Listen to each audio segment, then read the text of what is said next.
Alors, bonjour à tous et toutes, et bienvenue dans cette vidéo dans laquelle on va voir donc des éléments du nouveau cahier des charges de master. Donc on nous dit au départ le cadrage du mémoire permettre à l'étudiant à partir d'une lecture informée et critique de se familiariser avec les travaux scientifiques, disciplines et avec la recherche capable de déclarer sa pratique professionnelle, d'accord? Donc ça, c'est-à-dire que vos éléments que vous allez mettre dans votre mémoire viennent de lectures scientifiques et pas seulement de votre avis, donc il y a une forme d'objectivité via les lectures scientifiques, et puis permet à chaque étudiant de s'initier à la recherche par la réalisation d'un travail à caractère scientifique. Pourquoi? Pour vous former en tant que futur professionnel apte à faire une analyse de ses pratiques le long de sa carrière. Donc très bien.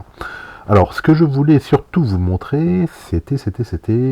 Donc ici, on vous dit tous les éléments que vous avez pour faire réussir ce mémoire donc en M2, un cours de méthodologie de la recherche en 4 modules, un par semestre, des cours d'approfondissement qui sont pilotés par mention, un dispositif d'accompagnement collectif au 2e et 3e semestre, donc là actuellement vous êtes en S2 et donc c'est le mien.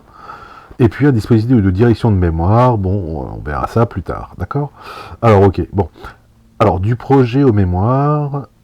Alors, c'est comme je vous dis, voilà, à la fin du 2e semestre, les étudiants ont produit un projet de recherche solide et viable. La thématique et son aspect problématique sont explorés de manière détaillée afin de proposer une hypothèse de recherche, des objectifs et une méthodologie clairement définie et finalement, des résultats attendus. Ce même contenu est destiné à alimenter la première partie du mémoire de S3. Donc ça, c'est bien ce que nous avions ici, en S2, ceci. Et alors, donc là, c'est le format, voilà.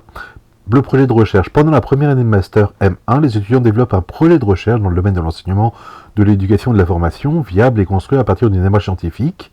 Il s'agit d'un manuscrit de 15 à 25 pages de texte, dont une page de couverture, une déclaration non plagiat, etc. Bon, d'accord. La table des matières, une introduction donc en 2 pages, une première partie dite partie théorique organisée en 3 ou 4 chapitres environ donc de 9 à 15 pages quand même, une deuxième partie méthodologie, et donc comme là vous pouvez pas forcément le mettre en place, c'est 3 à 5 pages.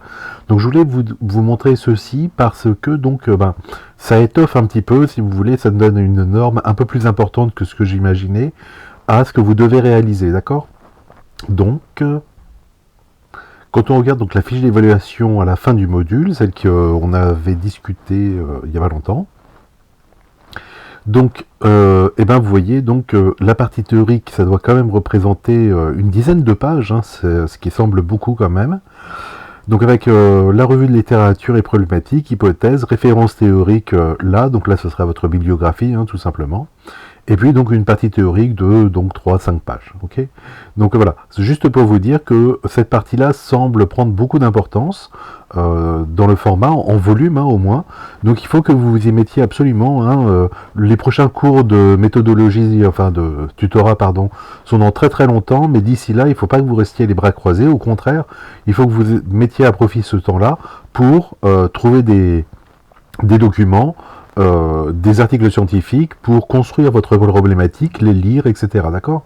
Si jamais vous n'avez pas vous ne trouvez pas d'articles scientifiques, n'hésitez pas à m'envoyer un message en me disant voilà quel est a priori mon thème et qu'est-ce que je peux trouver comme article à mettre dedans, etc. D'accord? Et puis on trouvera ensemble des différents articles à remplir là-dedans. Ok? Voilà, donc ce message surtout pour vous dire, donc on n'a pas cours pendant très très longtemps là, mais vous avez déjà pas mal d'éléments sur lesquels travailler. Donc n'hésitez pas, il faut lire et commencer à rédiger des choses pour mettre ça en forme. Ok? Et je vous rappelle que remontant le temps, de la fin vers le début, ça c'était la dernière vidéo, les dernières vidéos que j'avais faites. Où je parlais justement du mémoire fini, et donc je prenais quelques exemples de mémoire trouvés sur internet pour vous montrer ce que vous deviez produire à la fin.